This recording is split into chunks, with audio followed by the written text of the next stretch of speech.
салом арз мекунем ба шумо бинандагони гиромӣ ва алоқамандону дӯстдорони варзиш. айни ҳол мо ҳайати эҷодӣ дар боғи фарҳангу фароғатӣ ба номи Абулқосим Фирдавсӣ қарор дорем ва тасмим гирифтем то шумораи навбати барномаи матинро бо варзишгарони хурдсоли ноҳияи Рӯдакӣ манзуратон намоем. ёдовар мешавем ки барномаи матин бо дастгирии раёсати кор бо ҷавонон ва варзиши шаҳри Душанбе таҳия мегардад. маслиҳат медиҳем моро муддате ҳамроҳӣ кунед, чунки дар пеш моро бозиҳои ҷолибу шавқоваре мунтазир аст. дӯстони азиз, қабл аз оғози шартҳои барнома шуморо бо иштирокчиён ва ҳайати якамон шинос мекунем. иштирокчии якуми барнома Абдураҳмон Умадқулов.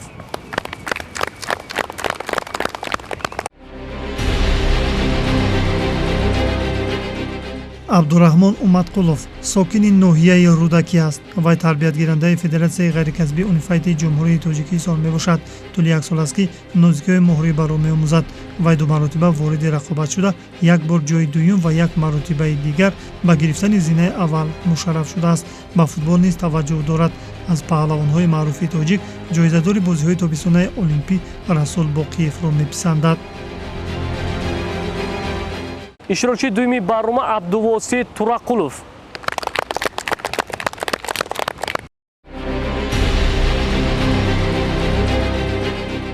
Абдувосит Турақулов сокини ноҳияи Рӯдакӣ аст.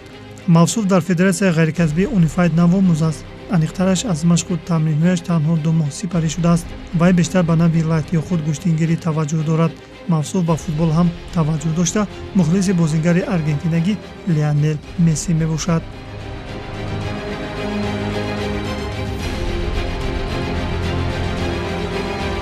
иштирокчии сеюми барнома Абдуҷалол Ҳакимов.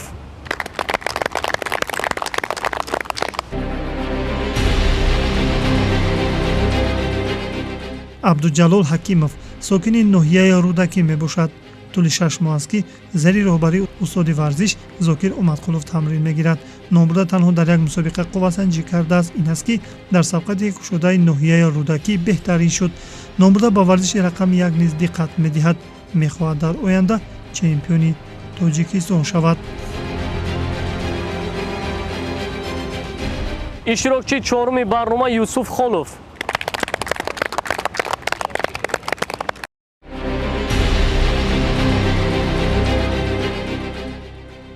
Юсуф Холов сокини ноҳияи Рӯдакӣ аст. вай дастпарвари Федератсияи ғайрикасбии Унифайт мебошад. аз машқу тамринҳояш 6 моҳ сипарӣ гашт. нозикиҳои моҳориbaро аз устоди варзиши Ҷумҳурии Тоҷикистон Зокир Умадқулов омӯхт. дар сабқати шаҳри Турсунзода беҳтарин шуд. мавсуф ба баскетбол ҳам таваҷҷӯҳ дорад. аз паҳлавонҳои маъруфи тоҷик Комроншоҳӣ Устопирионро меписандад.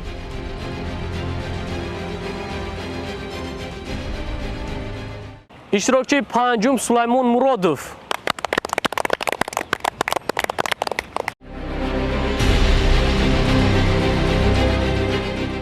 Сулаймон Муродов сокини ноҳияи Рӯдакӣ аст.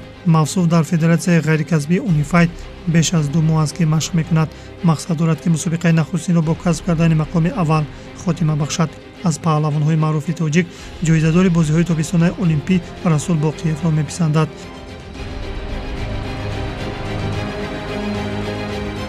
ва ниҳоят иштирокчии охирин Аббос Неъматов.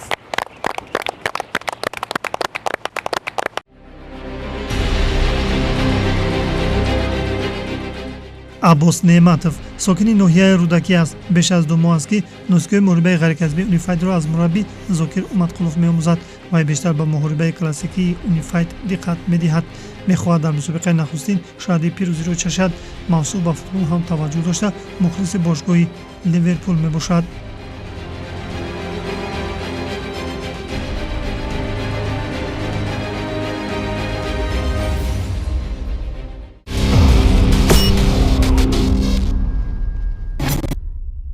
دوستان عزیز نک میگذاریم با معرفی هیئت حکمون. استاد ورزش جمهوری تاجیکستان داور درجه جمهوری زاکیر اومدقулов.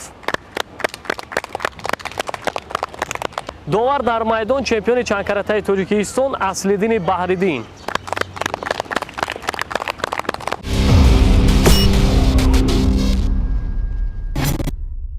دوستان عزیز برای گرم ساختن بدن شرط اول برنامه رو از دویدن شروع میکنیم. برای اجرای این شرط عبدالرحمن اومدقулов رو دعوت میکنیم.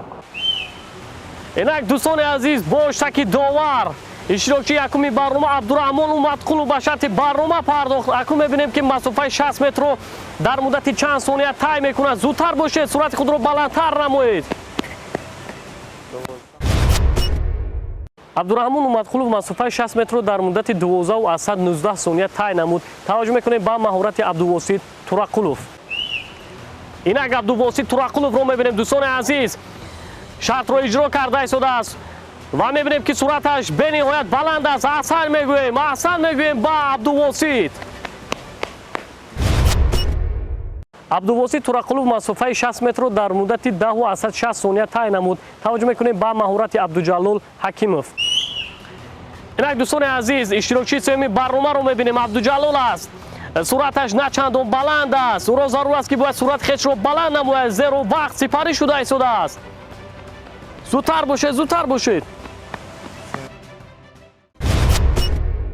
عبدالجلال حکیمov مسافه رو در مدت 13.28 ثانیه طی نمود.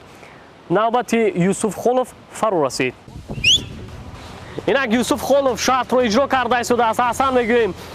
سرعت یوسف خولوف نظر به دیگر حریفانش خیلی بلندتر است. کوشش کرده ایستاده است که شرط رو به خوبی اجرا نماید. یوسف خولوف شرط رو در مدت 10.16 ثانیه اجرا نمود. نوبت سلیمان مرودوف فرو رسید. اینک سلیمان مرودوف شرط رو اجرا میکند. دوستان عزیز بار دیگر یادرس میشویم که مسافه 60 متر رو تشکیل میدهد ولی میبینیم که سلیمان مرودوف صورتش نه چندان بلند است. او را ضرور است که باید کوشش نباید. اجرای شرط سلیمان مرودوف 13.10 ثانیه رو تشکیل نمود. نوبت عباس نعمتov فرو رسید. دوستان عزیز اینک عباس نعمتov اشتراکی نهایی برنامه است. شرط رو اجرا کرده ایستاده است. کوشش نموده ایستاده است که شرط رو در مدت کوتاه طی نماید. عباس نعمتov شرط رو در مدت 11.3 ثانیه طی نمود. همینطور در این شرط یوسف خولوف دستمال گردید.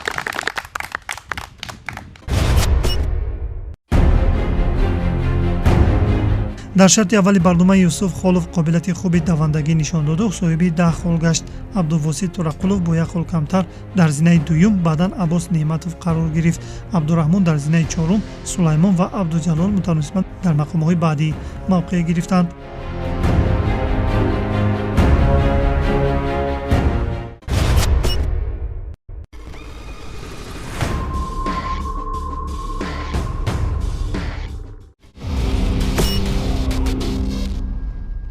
دوستان عزیز سیاحت همون از باغ فرهنگ و فراغتی به نام ابوالقاسم فردوسی ادامه دارد. اینک رسیدیم به شرط دومی برنامه. شرط نوبتی گذشتن از داخل اتراکسیون ها می باشد که غالب از روی وقت معین می گردد. برای اجرای این شرط عبدالرحمن اومدقулов رو دعوت میکنیم. دوستان عزیز با اشتراک داور شرط نوبتی آغاز گردید. اکنون میبینیم که عبدالرحمن اومدقулов از داخل اتراکسیون ها چگونه میگذارد و میبینیم که سرعتش نه چندان بلند است و از داخل همین اتراکسیون شکل مور پیش گرفته شده باید زودتر با سرعت بلند برآید. عبدالرحمن اومدقулов شرط رو در مدت 23 ثانیه اجرا نمود. نوبت عبدالواسط تورقулов فرو رسید. اینک عبدالواسط شرط رو اجرا میکند.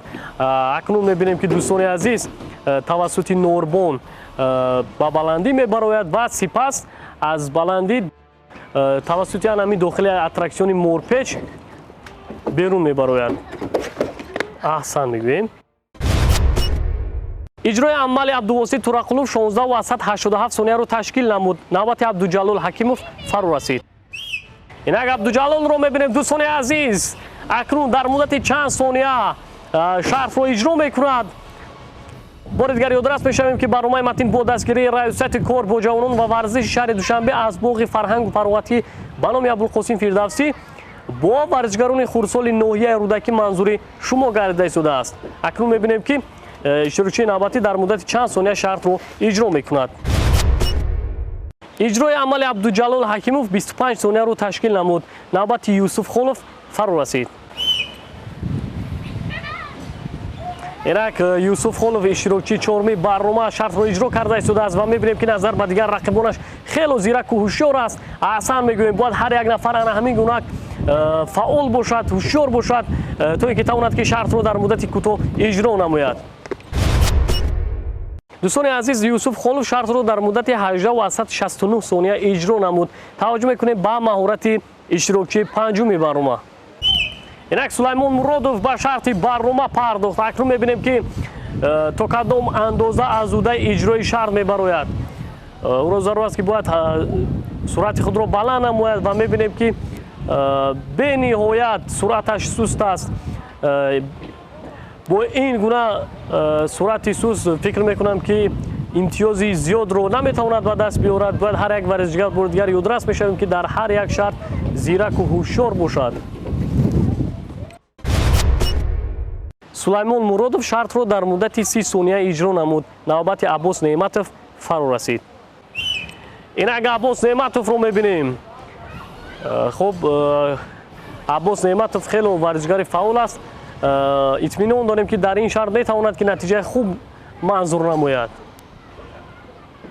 زودتر باشید عباس.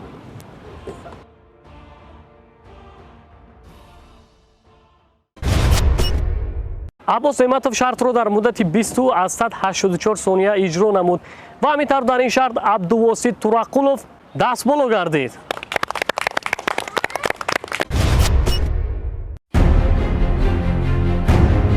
баъди анҷомёбии шарти дуюм юсуф холов ба мисли пешин садрнишин аст. абдувосит низ дорои 19 имтиёз аст, вале дар хати дуюми ҷадвал қарор дорад. аббос ба сегонаи беҳтарин о шомил шуд. абдураҳмон соҳиби 14 имтиёз, сулаймон ва абдуҷалол 11 холӣ доранд.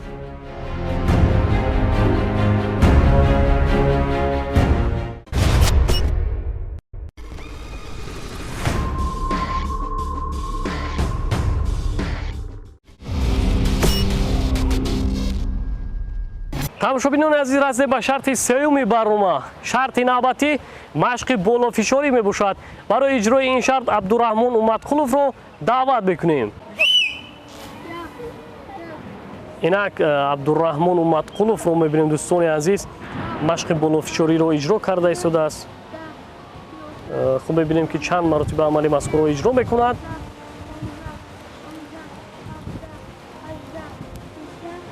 шумораи ададҳо ба 20 расид. аҳсан мегӯем.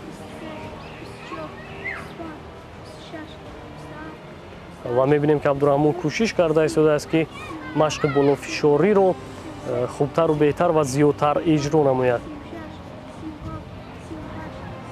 бояд ҳар як варзишгар кӯшиш намояд ки бехатогӣ амали мазкурро иҷро намоянд.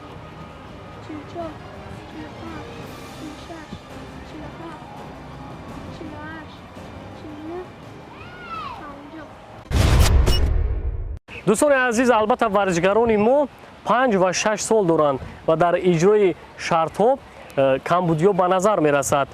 ва ҳаминтавр иҷрои амали абдураҳмон умадқулов 46 маротиба ҳисобида шуд. таваҷҷӯҳ мекунем ба истеъдоди абдувосит турақулов.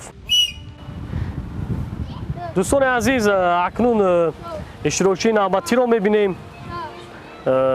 абдувосит турақулов амали мазкурро иҷро карда истодааст ва мебинем ки чанд маротиба машқи болофишориро иҷро мекунад. хуб мебинем ки суръаташ на чандон баланд аст. албатта он қуввае ки дошт аллакай сарф намуд. иҷрои ин амал барои мустаҳкам гардонидани мушакҳои даст таъсири мусбат мерасонад. дӯстони азиз, албатта ба ҳар яки шумо тавсия медиҳем метавонед ки ин амалро мустақилона иҷро намоед. абдувосит турақулов амали мазкурро 20 маротиба иҷро намуд. навбати абдуҷалол ҳакимов фаро расид. инак дӯстони азиз, عبدالجلال حکیمов شرط رو اجرا کرده است و از بار دیگر خاطررسانی می‌نماییم که برنامه متین رو با دستگیری رئیست کار با جوانان و ورزش شهر دوشنبه از باغ فرهنگ و فراغتی به نام ابوالقاسم فردوسی با ورزشکاران خردسال ناحیه رودکی منظور شما گردانیده شدیم. گفتم با مورد است که این ورزشکاران حالا خردسال هستند، نوآموز هستند. البته در اجرای این عملها اونقدر استوار نیستند. عبدالجلال حکیمов عمل مذکور را 18 مرتبه اجرا نمود. نوبت یوسف خالف فرو رسید. اینک یوسف خالف مشق بالافشاری را اجرا کرده است از تماشابینان عزیز.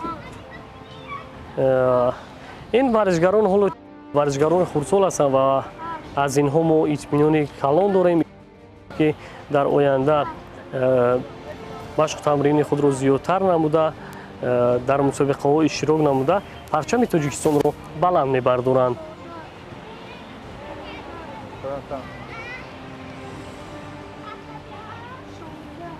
شماره عددها به 17 رسید و می‌بینیم که یوسف خالف چند مرتبه مشق بالافشاری را اجرا می‌کند.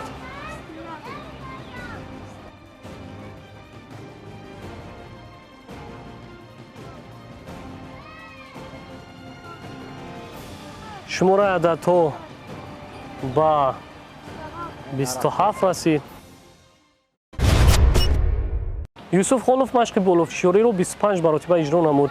توجه میکنیم به استعداد سلیمان مرادov. اینک دوستان عزیز سلیمان مرادov رو میبینیم با سرعت بلند عمل مذکور رو اجرا کرده است. احسن میگوییم.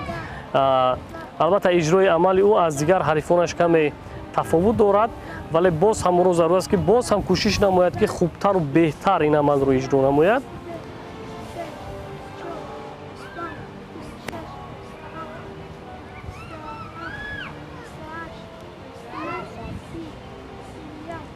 شماره عددها به 35 رسید و میبینیم که تا چند مرتبه مشق بالافشاری رو اجرا میکند. سلیمان مرادov مشق بالافشاری رو 40 مرتبه اجرا نمود. نوبت عباس نعمتov فرو رسید. اینک اکنون میبینیم که عباس نعمتov اشتراکی نیروی برنامه چگونه از عهده اجرای این شرط میبراید.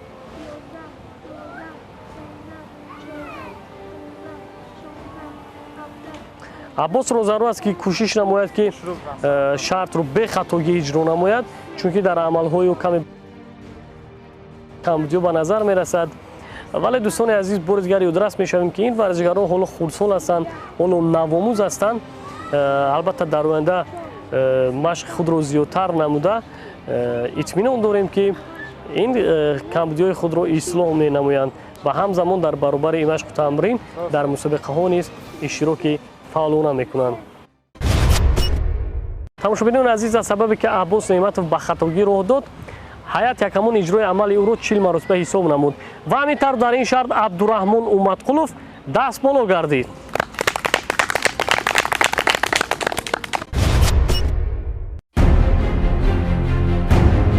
дар шарти сеюм юсуф холов бо 27 имтиёз садри ҷадвалро касб намуд. аббос неъматов бо 2 хол камтар дар зинаи дуюм ҷойгир шуд.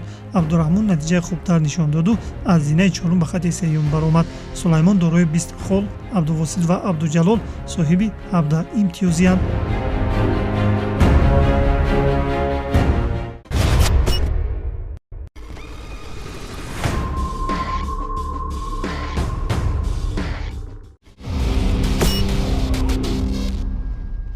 دوستان عزیز رسیدیم به شرط چهارمی برنامه. شرط نوبتی داشتن وزن خالص میباشد.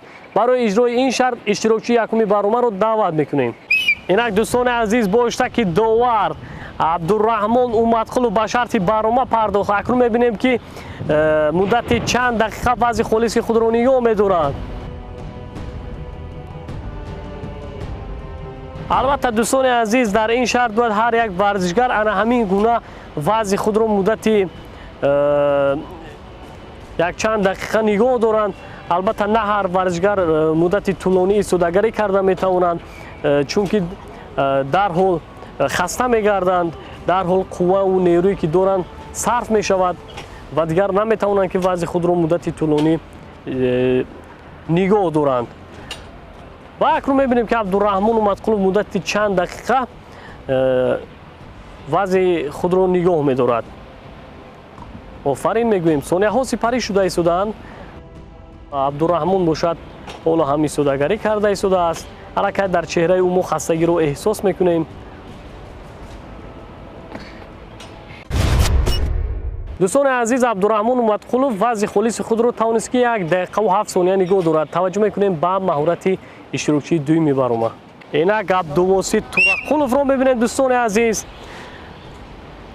تماشابینان عزیز، بار دیگر خاطررسانی می‌نماییم که برنامه متین رو از باغ فرهنگ و فراغتی به نام ابوالقاسم فردوسی منظور شما گردانیده ایستادیم. دوستان عزیز، البته در باغ مذکور تمام شرایط مساعد فراهم آورده شده است، از جمله تجهیزات نو زمانوی برای مشق و تمرین مجهز گردانیده شده است که هر یک نفر میتوانند که به این مکان زیبا آمده برای آب و تاب دادن بدن خود در اینجا مشق و تمرین نمایند. البته ورزش این گروی سلامتی است. پیشروی دولت از سالمی جامعهش وابستگی زیاد دارد. بنابراین باید ساکنان پایتخت عزیزمون شهر دوشنبه از این امکانات‌های مساعد ثمرناک استفاده نموده همه روزه مشق و تمرین نموده بدن خویش رو آب و تاب بدهند.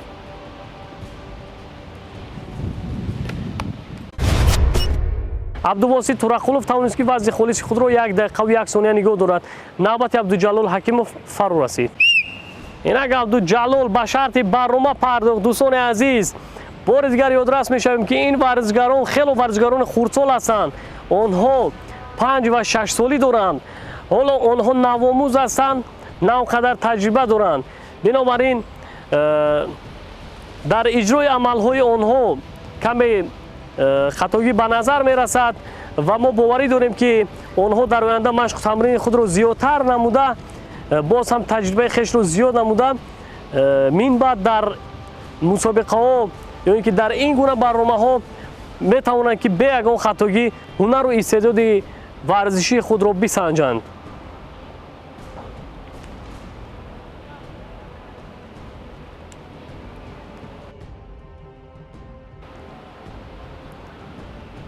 دوستان عزیز، اکنون میبینیم که عبدالجلال الکی خسته گردیده است و کوشش کرده ایستاده است که یک چند ثانیه های دیگر ایستادگی نماید. الکی چهره او را ما نظر میکنیم که خسته گردیده است. دوستان عزیز،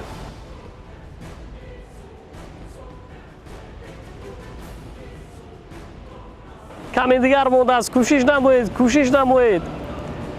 لحظه های مهم مونده است.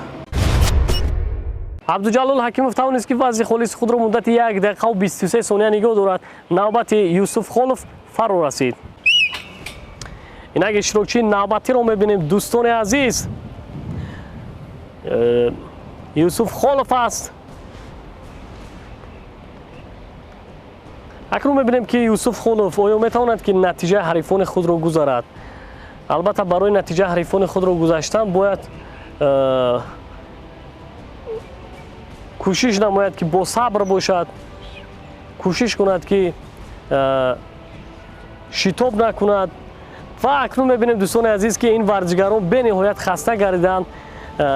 در چهره هر یک آنها ما خستگی زیاد رو احساس میکنیم، چون که آنها الکی قوا و نیروی خود رو صرف نمودند و احسن میگویم با یوسف خالف که به یگان مشکلی، به یگان خستگی شرط رو ادامه داده ایستاده است، وضع خود رو نگاه داشته ایستاده است. احسن میگویم. آفرین.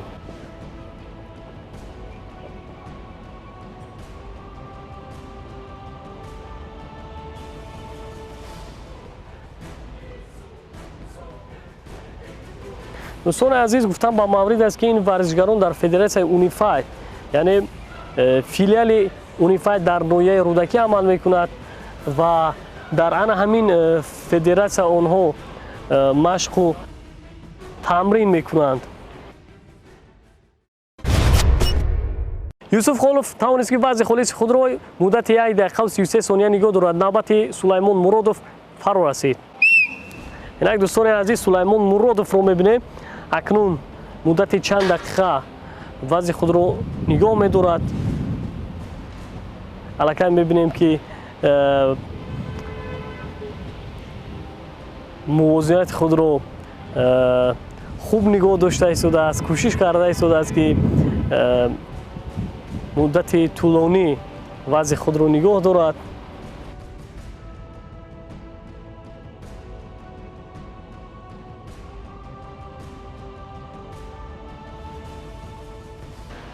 хуб мебинем акнун сулаймон муродов аҳсан мегӯем ки хело хуб истодагарӣ карда истодааст ва аллакай сонияҳои охир мондааст, чунки бениҳоят хаста гардааст. дӯстони азиз, дастониро мебинем ки ба ларзиш омадаанд.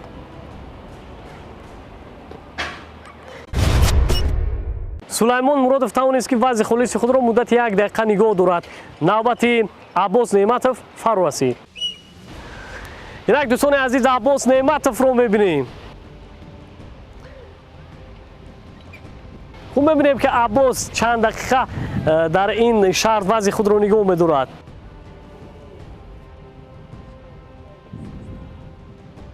аллакай рақибони худро дид. аллакай дид ки рақибонаш чӣ гуна маҳорати худро нишон доданд, чӣ гуна натиҷа нишон доданд. шояд тасмим гирад ки аз рақибони худ дида хубтару беҳтар дар ин шарт ҳунарнамоӣ кунад.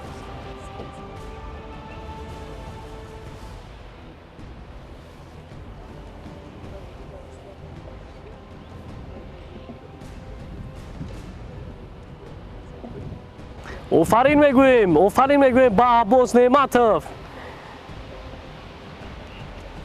бе ягон хастагӣ шартро иҷро карда истодааст.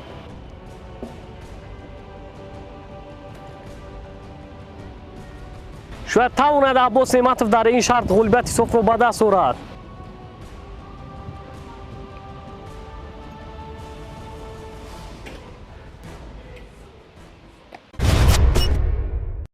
дӯстони азиз, аббос неъматов тавонист ки вазъи холиси худро муддати 1 дақиқаву 14 сония нигоҳ дорад ва ҳамин тавр дар ин шарт юсуф хонов ғолиб омад.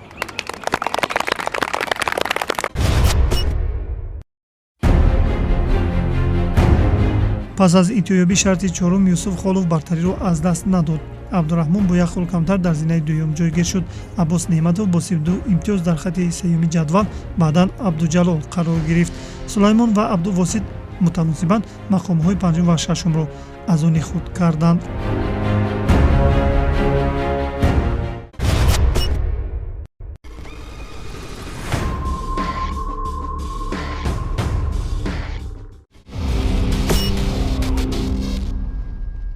дӯстони азиз, растем ба шарти ниҳоӣ барнома. шарти навбати яке аз машқҳои ҷисмонӣ мебошад ки ба таври якҷоягӣ иҷро карда мешавад. инак дӯстони азиз, шарти навбати оғоз гардид. акнун мебинем ки варзишгарон чӣ гуна ин амалро иҷро мекунанд ва мебинем ки ҳоло қувваҳо баробар аст. дӯстони азиз, ҳеҷ кас аз идомаи бозӣ даст накашидааст. ҳамаи онҳо қувваозмоиро давом дода истоданд. дӯстони азиз, қоидаи шарт ҳамин аст ки бояд ҳар як варзишгар пойҳои худро рост ва дуруст нигоҳ дорад муддати якчанд дақиқа ва мебинем акнун ин варзишгарон то кадом андоза истодагарӣ мекунанд. дар инҷо мутаассифона иштирокчии панҷуми барнома аз идомаи бозӣ даст кашид, сулаймон муродов ва 5 нафар иштирокчиёни дигар рақобатро идома дода истоданд. дар инҷо бошад довар ишора мекунад ки бояд варзишгарон хуб дар инҷо иштирокчии дуюми барнома аббос неъматуллоев ва иштирокчии ниҳоии барнома абдувосит турақулов ва аббос неъматов аз идомаи бозӣ даст кашиданд. 3 нафар иштирокчиёни дигар рақобатро идома дода истоданд. дар инҷо довар ишора карда истодааст ки бояд варзишгарон қоидаи шартро дуруст иҷро намоянд.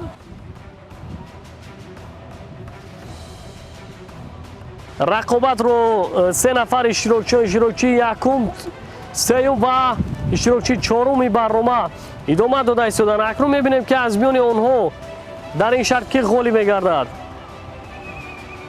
аҳсан мегӯем ба ин варзишгарон.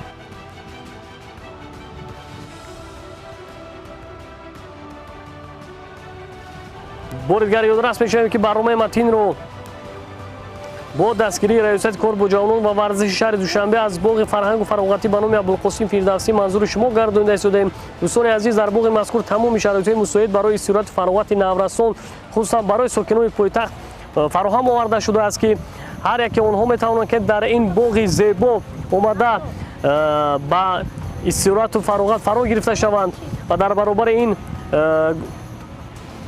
هر یک ساکن پایتخت رو ضرور است که تازگی رو رعایت نمایند. البته تازگی باز حسن باغ رو دیگر می‌سازد.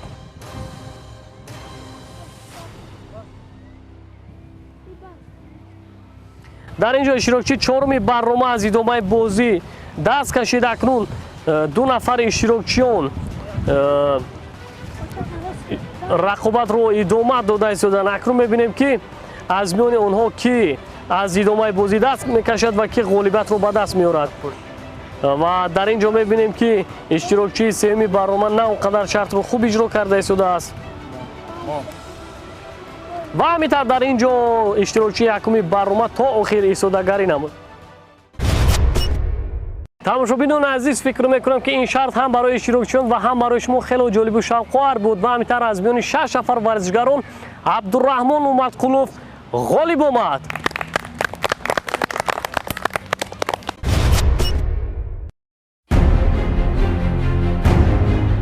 дар шарти ниҳоӣ низ юсуф холов пешсаф аст. абдураҳмон бо 41 хол мақоми дуюмро соҳиб шуд. аббос неъматов бо 40 хол ба сегонаи беҳтаринҳо шомил гардид. абдувосит тураққулов дорои 38 имтиёз, абдуҷалол соҳиби 35 ва сулаймон 30 холро дар ихтиёр дорад.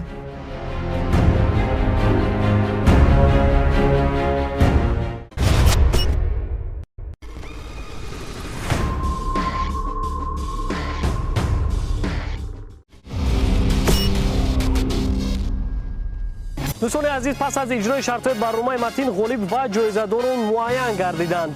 زینه سوم برنامه متین رو عباس نعمتов کسب نمود. احسن میگوییم.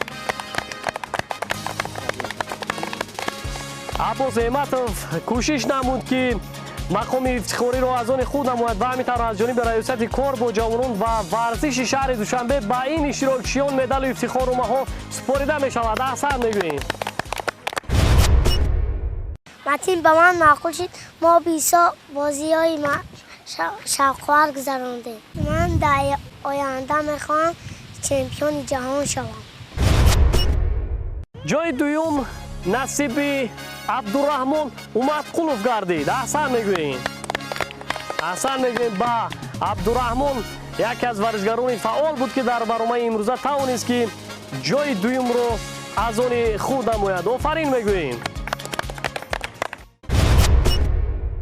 من جای دوم را گرفتم، خیلی خرسندم. میخواهم که در اونیفایت چمپیون جهان شوم.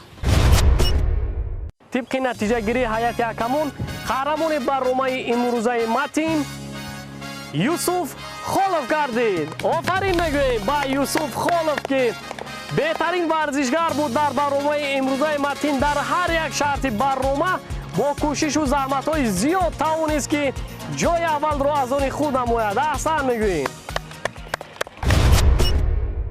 من از خودم باور داشتم که جای یکم رو میگیرم. تاجیکستان با پس جهت اشتراک فعالانه در برنامه متین از جانب ریاست کار با جوانان و ورزش شهر دوشنبه بعد دیگر اشتراکچیان افتخارنامه ها سپرده می شود. افتخارنامه با عبدالواسط تورققلوف سپرده می شود.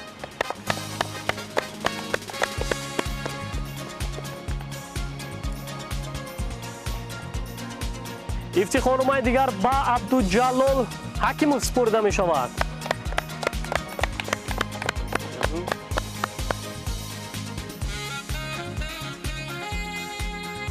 و افتخارنامه نهایی با سلیمان مرادوف سپرده می شود.